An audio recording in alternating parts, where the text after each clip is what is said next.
সম্মানিত দর্শক, আজকে আপনাদের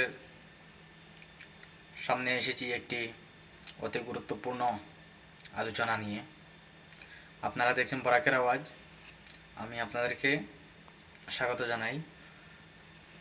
প্রথমত হলো, আজকে আমি গতকালকে বলেছিলাম যে শনিবারে একটা টপিক নিয়ে আসব, আর সেই টপিকটা হবে সরকারি কর্মচারীদেরকে উদ্দেশ্য করে। আজকে আমরা সবাই জানি, পূর্বে যারা সরকারি চাকরিজীবী ছিলেন তাদের অবসর হওয়ার পরে পেনশন পেয়ে থাকতেন, পেনশন বেতন হিসেবে প্রতি মাসে পেনশন আসতো। কর্মরত অবস্থায় যাদের যেভাবে বেতন আসতো, তাদের বেতনের কেউ কেউ বলতেন তো হাফ আসতো, অর্ধেক আসতো, কেউ কেউ বলতেন না, সরকার দুজনের সরকারি কর্মচারী এবং ওনার স্ত্রী দম্পতির হিসাব অনুসারে পেনশন দিত। কিন্তু আজকাল আর পেনশন নেই।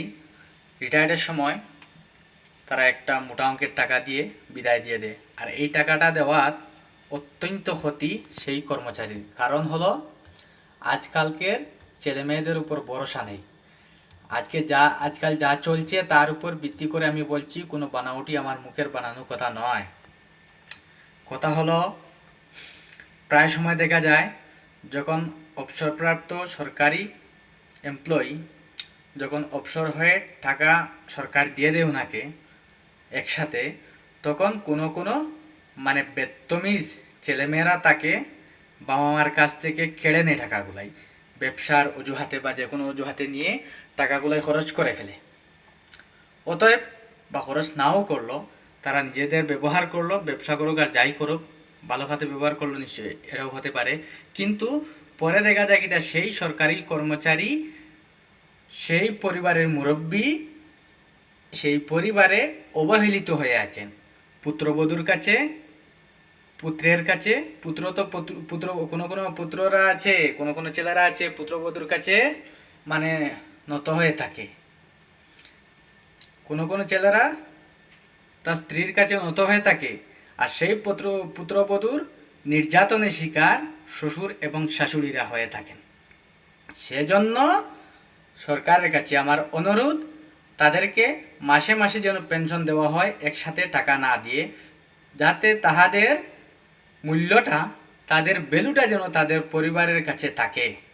না হয় তারা মূল্যহীন হয়ে পড়েন। প্রায় জায়গা, সব নয়, কিন্তু আজকাল সিংহভাগ মানুষ এভাবে পুত্রবধূর নির্যাতনের শিকার হচ্ছে।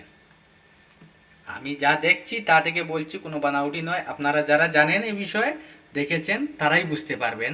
সেজন্য কেন্দ্র সরকার এবং রাজ্য সরকারের কাছে আমার অনুরোধ, তাদেরকে আপনারা প্রতি মাসে মাসে পেনশন দিয়ে থাকুন। যদিও পুত্রবধূ বা পুত্র কেউ যদি অবহেলা করে, পরিবার থেকে বিচ্ছিন্ন হয়ে যায়, মা বাবাকে সেবা না করে, তারা যেন তাদের টাকা, পেনশনের টাকা দিয়ে তারা চলতে পারে।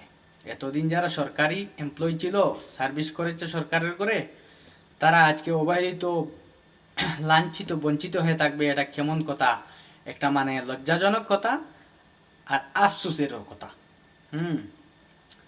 সেজন্য আমার অনুরোধ, তাদের পেনশনটা জারি করা হোক আগের মতো, প্রতি মাসে যেন পেনশন দেওয়া হয়, একসাথে টাকা না দিয়ে। হ্যাঁ, ঠিক আছে, কেউ কেউ ঘর বাড়ি জায়গা জমি কেনার জন্য একসাথে টাকা চায়, এটা আশা করে যখন পেনশনে যাব, রিটায়ার্ডে যাব, তখন সেই টাকা আমি একটা বিল্ডিং বানাবো, একটা জমি কিনবো। কিন্তু তাদেরকে লোন দিয়ে দিন। সরকারের ঘরে কর্মরত থাকা অবস্থায় হোম লোন দিয়ে দিন, তারা ঘর বানাতে পারবে। কিন্তু রিটায়ার্ডের পর একসাথে টাকাটা দিয়ে ওদেরকে আর বিপদের দিকে ঠেলে দিবেন না। সেজন্য আপনারা এই ভিডিওটা কমেন্ট করে সহযোগিতা করুন, আবার শেয়ার করে সহযোগিতা করুন, যাতে কেন্দ্র ও রাজ্য সরকারের কাছে আমার এই দাবিটা গিয়ে পৌঁছে।